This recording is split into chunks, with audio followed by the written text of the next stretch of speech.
Celebrity voice impersonation not an endorsement. Why go to a single furniture store when you can go to Big Sandy Superstore? Shop and compare America's top 5 mattress brands, plus Nectar and Purple.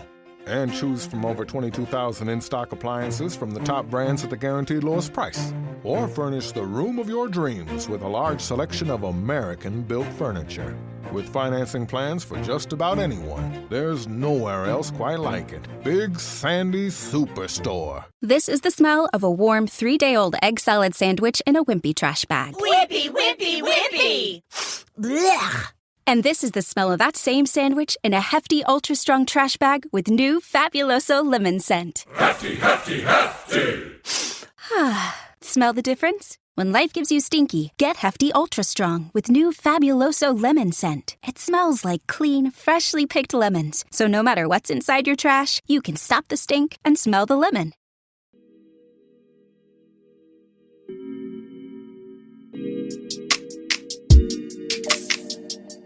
Hello, good morning, angels, and welcome back to Morning Rae. I'm your host, Lani, and I'm so excited for today's episode. I have Téa, the founder of Smart Women Society, on the podcast. We talk about all things finance, entrepreneurship, graduating college, finding a job, networking, managing your money, investing, and all that good stuff.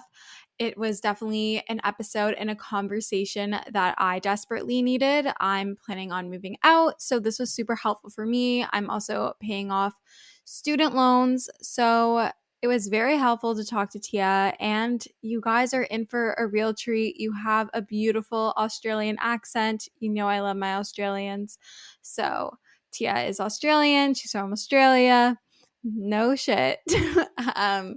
But I hope you guys enjoy that episode. But until then, let's get into our weekly intention.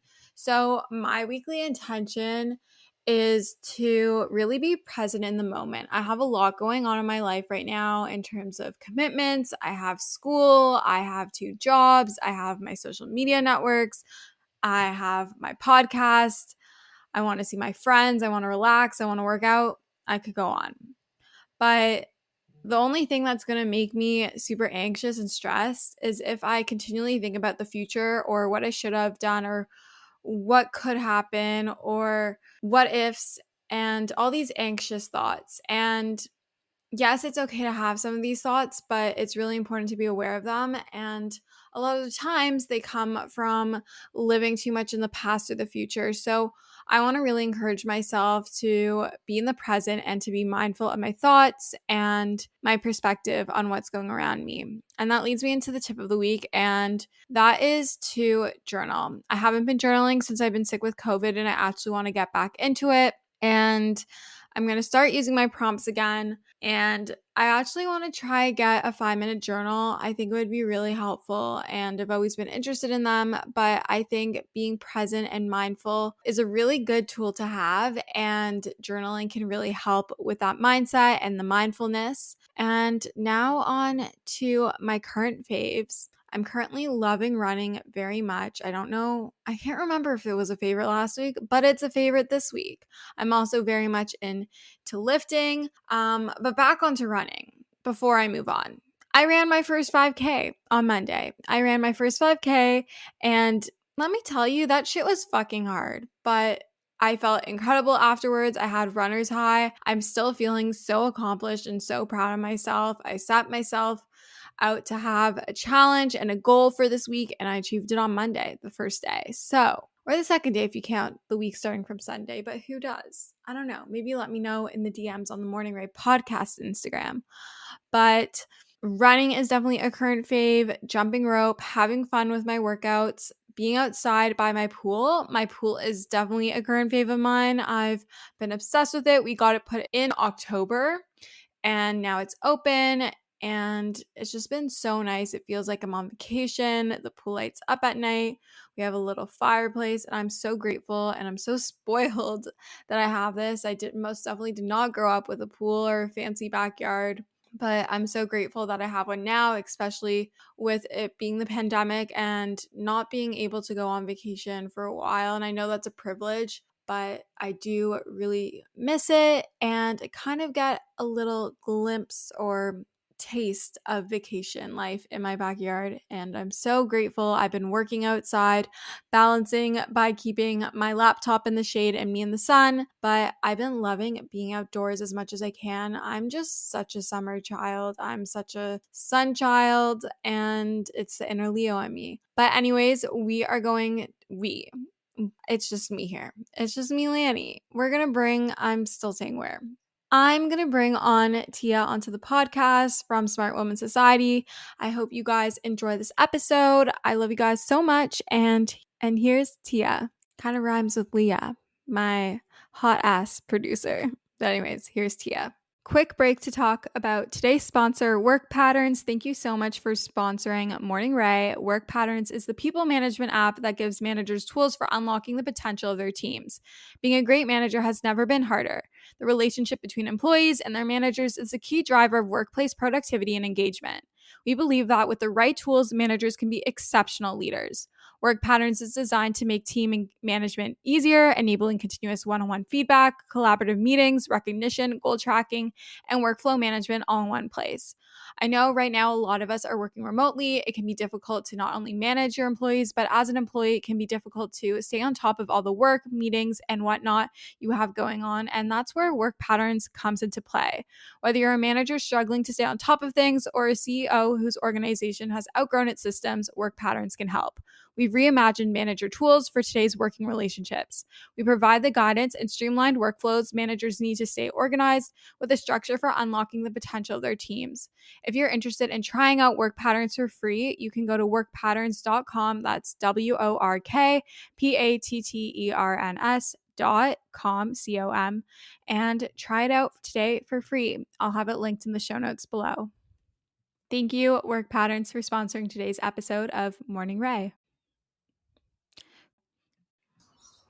So I'm here with Téa. Téa, welcome to Morning Rae. Thank you for having me. Of course. And the listeners are blessed with your beautiful Australian accent, so they're in for a real treat this week.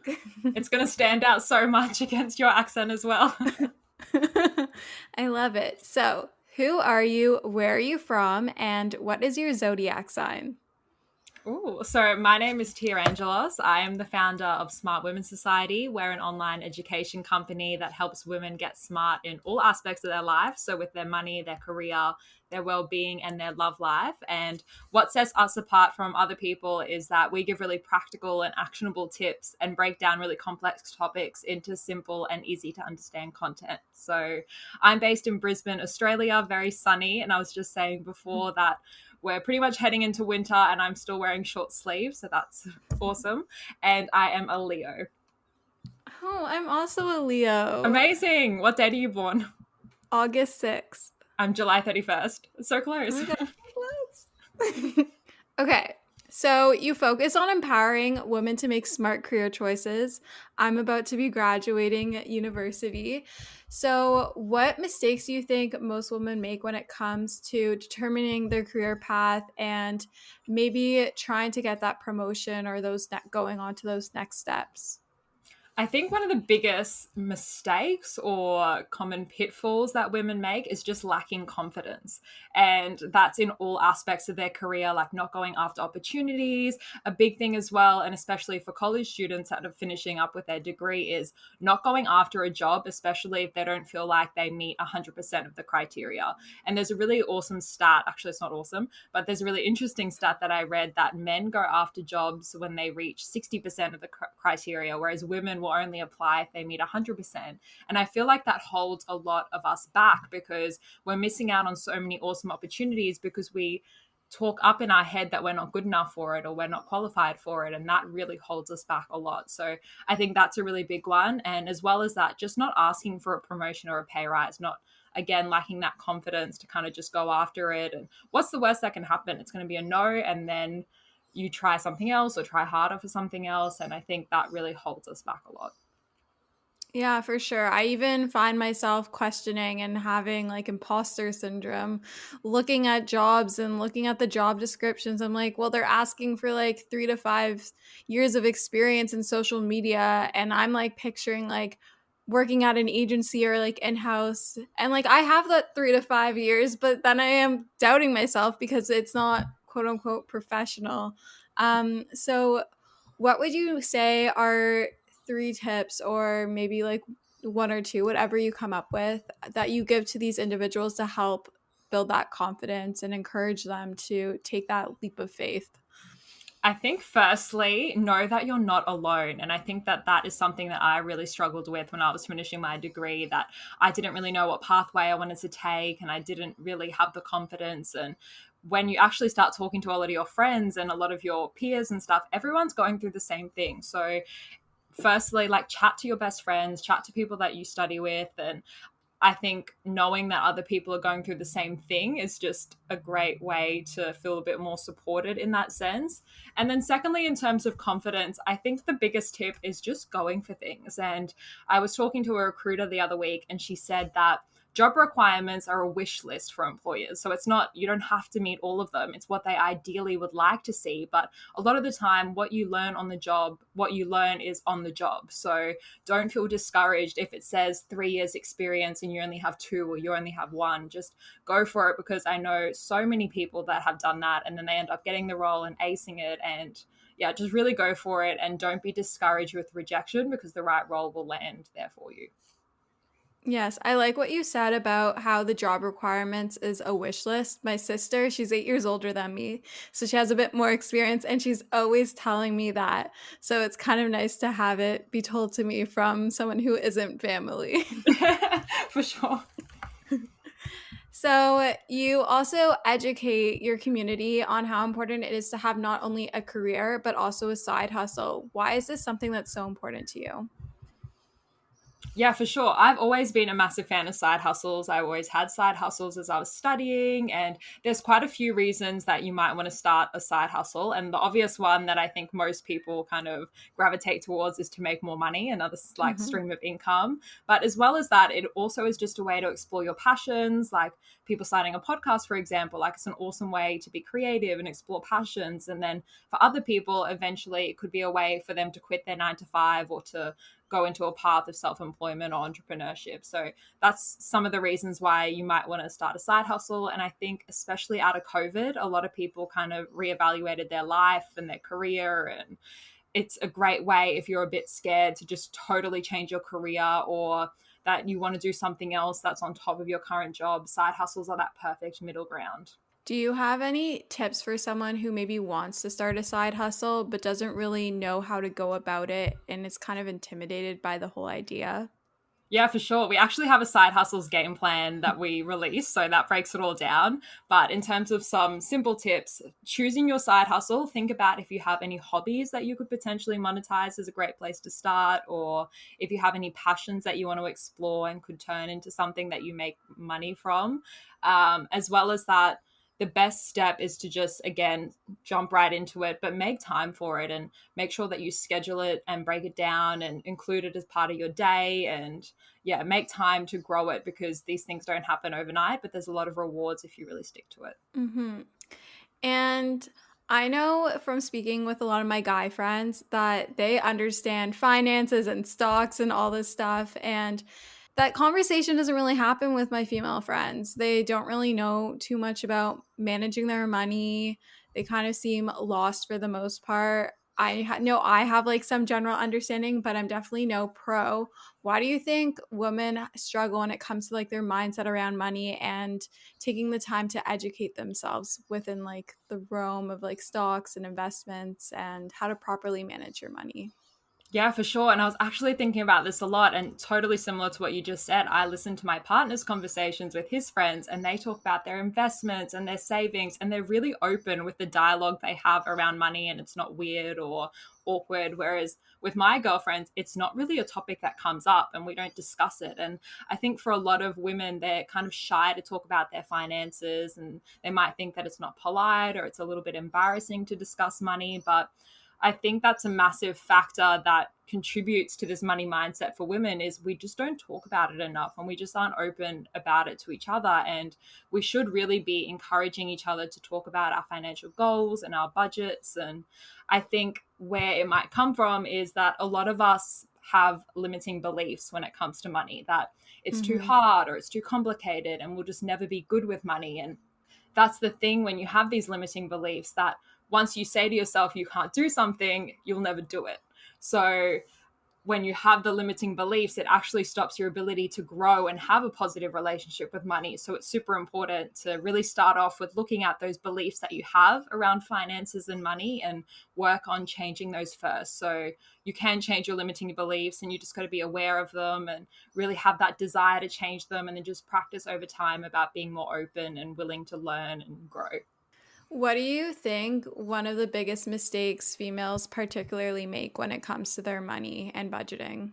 I think firstly is just not being educated about finances and being open to learning about how to manage their money, and as well as that, not having a plan for your money and not knowing what's coming in and out. And one that's more pertinent to females, I think in particular, is overspending and impulse shopping as well, especially in the last year. Yes, I've gotten a lot better when it comes to my shopping habits. I started tracking on an Excel spreadsheet. I'm using, I think it's the 50/30/20 method. Like, Yeah. I don't know. I'm just so new to it. But I'm like tracking my income and everything, because I've always done it for like my Instagram income and like all that, because I have to track it for taxes. But now, because I want to move out, I'm like really nailing in like, okay, where am I overspending? Noticing it's a lot on dining and entertainment, because lots of The coffee usual. dates. And occasionally, like, I'll have like splurges like in a month. Like, I'll go like a few months without really buying like clothes or like accessories and stuff, and then like in 1 month I'm like, I go on a high and I'm like, okay, I'm gonna get like 2 pairs of new shoes. I haven't really spent money. So I definitely see where that happens, because I don't think guys do that for the most part. They don't really care. And I think as well, like, it's so important that I think the word budget and tracking your money has a really negative stigma around it. But at the end of the day, like, a budget's just a plan for your money. And it's just knowing that 50% is going towards my necessities, 20% is going towards my fun. And the thing is, you can have a budget and you can have fun. It's just planning for that fun and making sure that you can do everything and you can save money. And it's removing that kind of negativity around the word budget and actually just realizing that it's a way for you to hit your goals, whatever those goals are to you. Yes, and like my approach with it is that it doesn't have to be like so set in stone, like down to the cent that I'm spending, but just to give myself an idea, okay, I want to try stay within this amount of spending for my dining and entertainment, so that I'm aware in my habits daily, weekly, monthly, and that way I'm able to eventually move out or invest in that house or whatever it may be, and I can live life freely without being like scared, am I going to run out of money? So, on the topic of coffee, a lot of people tell you, I always hear this, if you, particularly with Starbucks, if you stop buying your Starbucks every day, you can buy a house or you can do XYZ. Instead of like spending it, you could save it. I feel like my list of things to buy, to do, activities that involve spending money is never ending around the holidays, making the idea of investing and saving and thinking about your future to be a little bit more challenging, a little bit more overwhelming. Acorns makes it easy to start automatically saving and investing for you, your kids, and your retirement, even during the holidays.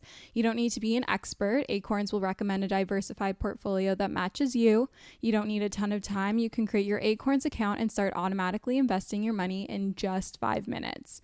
You don't need to be rich. Acorns lets you get started with the spare money you've got right now. That could be $5 a day or even just your spare change.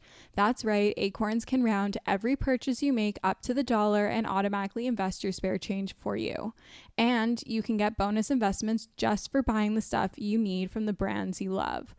I personally love Acorns. It's simplified the investment process, which can be overwhelming and intimidating, but it just makes it so simple, so easy, and something more accessible no matter how much money you have to invest. Head to acorns.com/Alana or download the Acorns app to start saving and investing for your future today. Paid non-client endorsement compensation provides incentive to positively promote Acorns. Investing involves risk. Acorns Advisors LLC and SEC registered investment advisor. View important disclosures at acorns.com/Alana. I'm super excited about today's sponsor. They've sponsored the podcast before, and this is a topic I'm super passionate about. I fear that us as girls struggle with PMS far more than we should, and we really shouldn't. I truly get the worst PMS symptoms. My boobs are sensitive, my face breaks out, my sugar controllings are out of whack. I feel like I'm just a bottomless pit. My mood is not the vibe, and Estro Control has been super helpful in helping manage those PMS symptoms and making that time of the month a lot more enjoyable. Estro Control is a formula developed by Happy Mammoth, a supplement company dedicated to making women's lives easier. Say no more. Estro Control contains science-backed herbal extracts that help support hormonal health, especially if you are someone like myself who struggles with PMS. It was created to help women feel like themselves all month long and to not struggle with the feelings PMS can cause. For a limited time, you can get 15% off your entire first order at happymammoth.com. Just use the code Alana at checkout. That's happymammoth.com and use the code Alana for 15% off today. So, do you have any tips for saving? Like, what are your top tips that you tell your friends, your audience when it comes to saving? Yeah, for sure. And I have a couple, but I think before jumping into that, it's important, and we just discussed it, that if you love coffee and if you get joy from your takeaway one every day and you factored it into your budget, then get your coffee every day. Life's short, and we still need to be enjoying ourselves and not living on a restricted kind of budgeting style. And it's really important that, as you said before, there's no one size fits all approach to money. Everyone's situation's different, everyone's goals are different, and everyone's values are different, and that's okay. And as long as your spending aligns with your financial goals and what you're aiming to save for, what you want to prioritize spending your money on, then that's what we should be striving for. So that's really important to start off on the outset. But some practical savings tips. The best one that we always recommend to our audience is break down your goal. It's actually so much more achievable when you break it down over a time period. So if you want to save $5,000 in 12 months, divide 5,000 by 12, and that's only $417 a month. So it's way more achievable when you break down your goals into bite-sized pieces and then automatically set up a transfer to your savings every month. So that's the easiest way to save. Some other ones that you can do is rounding up your purchases to the closest dollar, $5, $10, and then transferring that round up to your savings. I know a lot of banking apps can do that automatically now, so see if yours can. Another one that you can do is a savings challenge. There's awesome templates. We have a free one on our website where it's all these little squares with different numbers, and you cross one off every time you transfer to your savings. And then by the end of the sheet, you've saved $1,000, for example. Some other ones as well is you can make a game out of savings. So for example, every time you make your lunch instead of buying it out, or you make your coffee at home instead of buying it out, transfer $5 to your savings as a reward to yourself. So like you would be spending it out, then transfer that to your savings instead. And another one as well is if you buy something on sale, so say you bought a $100 dress for $80, transfer that $20 savings to your savings account. So like assume that you just paid full price to it, and all those little things actually add up really quickly, and it doesn't make savings feel like a difficult or a hard thing. So savings should feel natural, so automate as much as possible and try and make it a game where possible.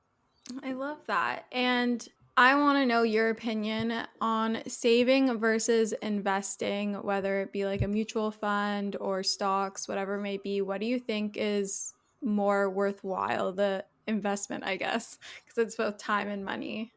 Well, I think you definitely need to be doing both saving and investing. But if you're just starting off and just trying to get your money in order, like savings is the first thing you want to be focusing on, especially saving up an emergency fund for any time that things go wrong and aiming for about 3 to 6 months for that one.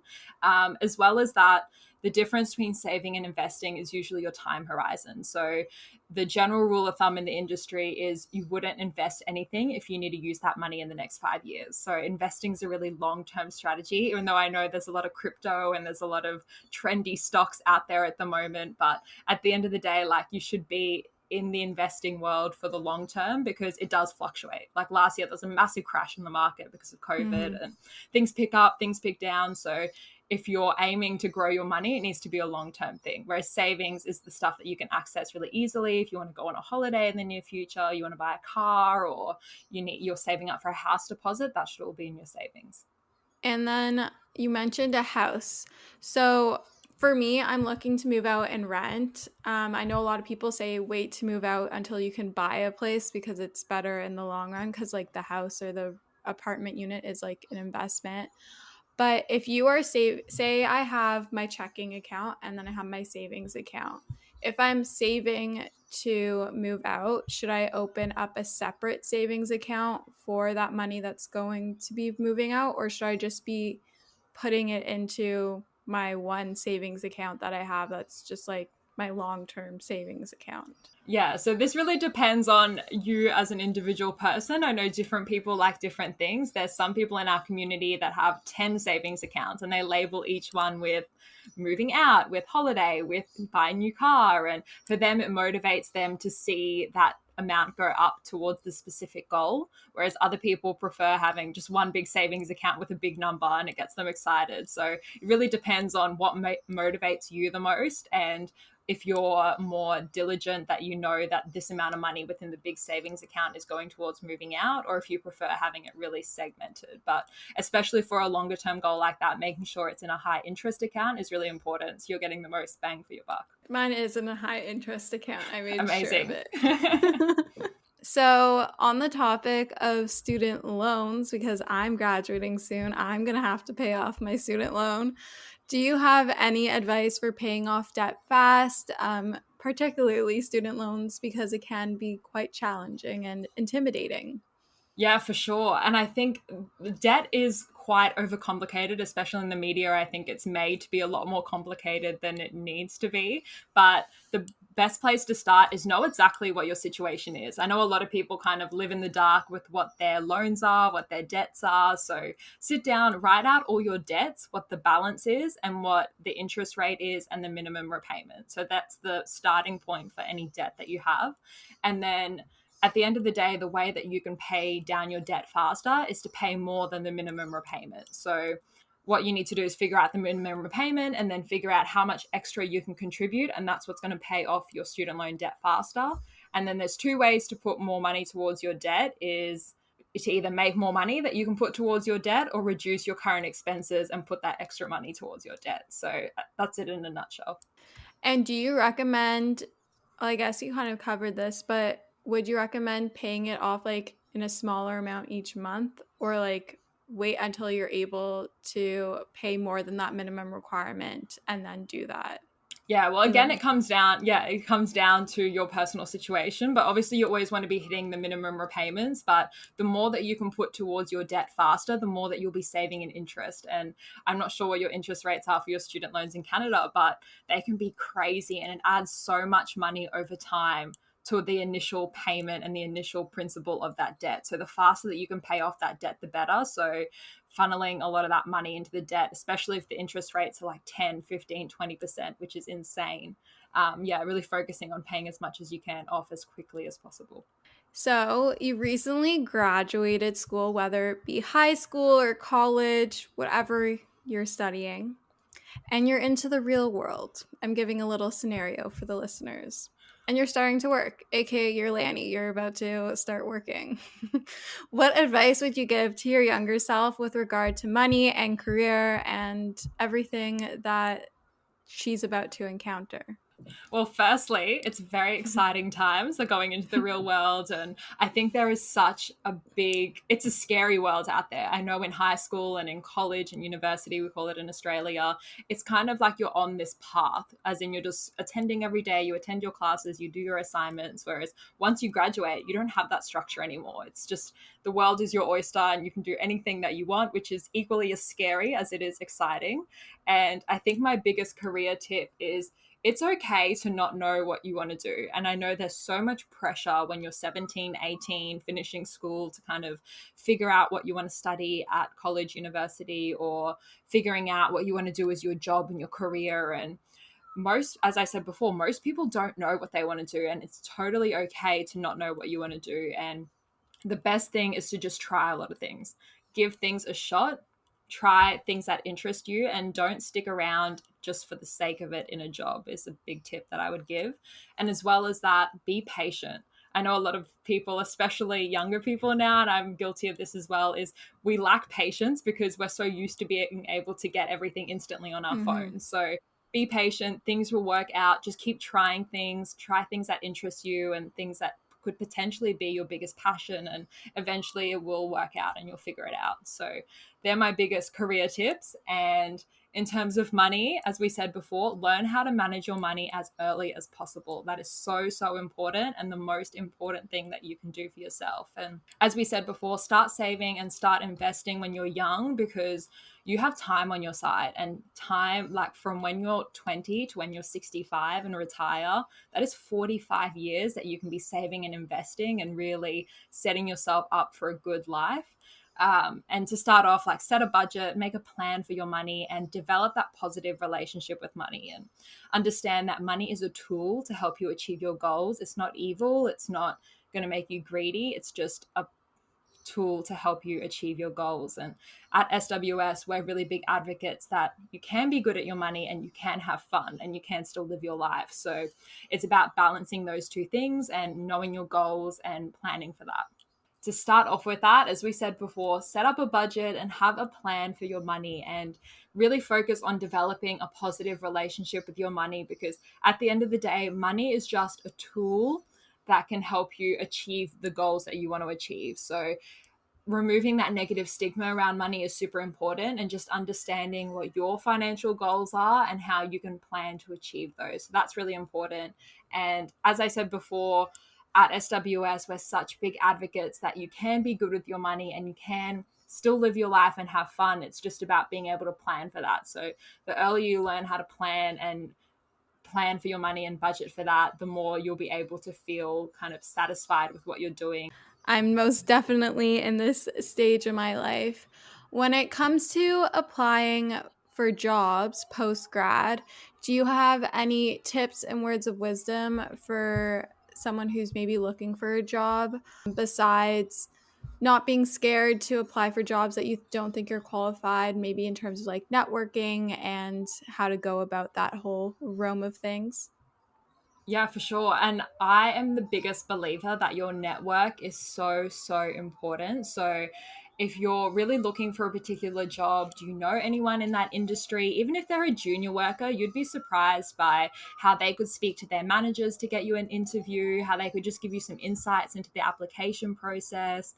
Have a think about if you have any friends or family in the industry that you want to be in, or if any of your friends have parents or something in the industry. So really focus on leaning into your network and seeing what support you can get from them, because what I have found and what I find with a lot of my personal friends and my network is most of the time, and especially after your grad role, is people get jobs through their connections. So the more that you can lean into your network, the better. And if you don't have a network, you'd be surprised by how willing and how kind people are with their time. So if you don't have LinkedIn, make a LinkedIn now. I really, really strongly recommend that. And if you're really interested in someone's role, connect with them on LinkedIn and just say, hi, I am so interested in your role. I'd love to set up a 15-minute chat, like a Zoom call. If you can catch up for a coffee, even better.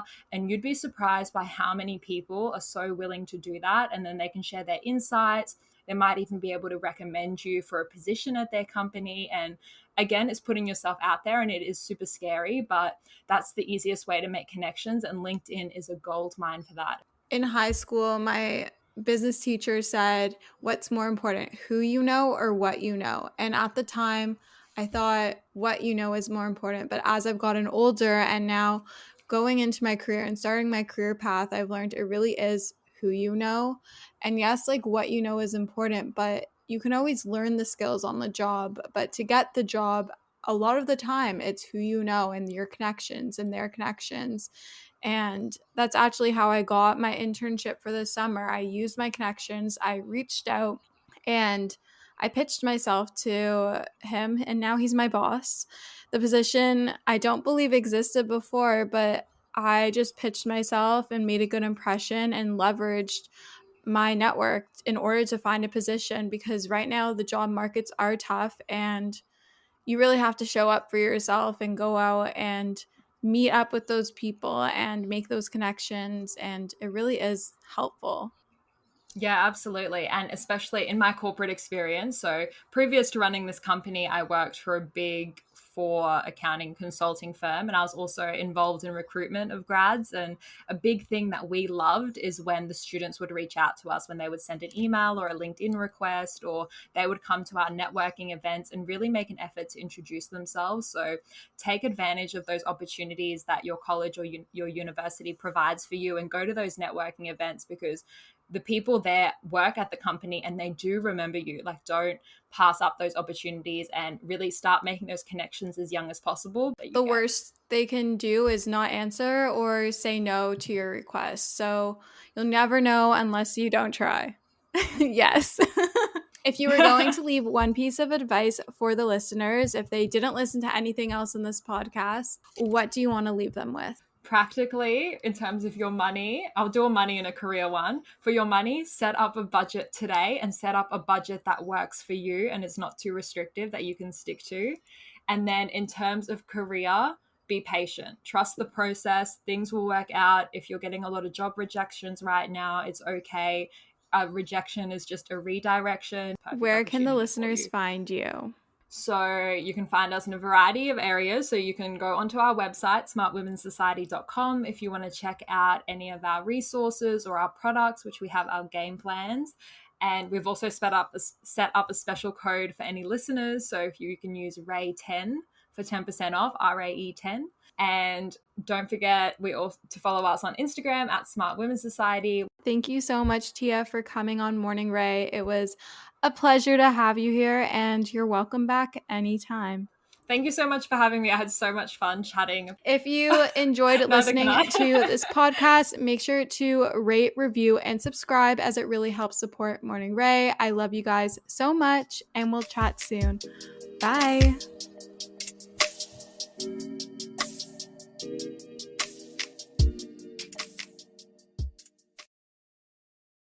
With the Lucky Land Slots, you can get lucky just about anywhere.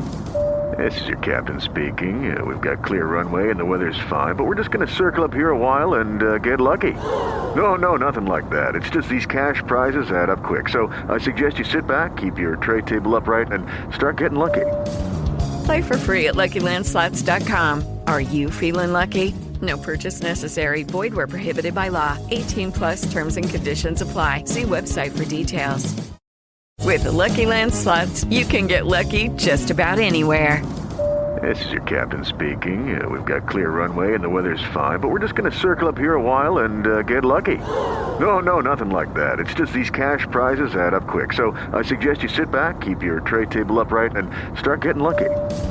Play for free at LuckyLandSlots.com. Are you feeling lucky? No purchase necessary. Void where prohibited by law. 18+ terms and conditions apply. See website for details.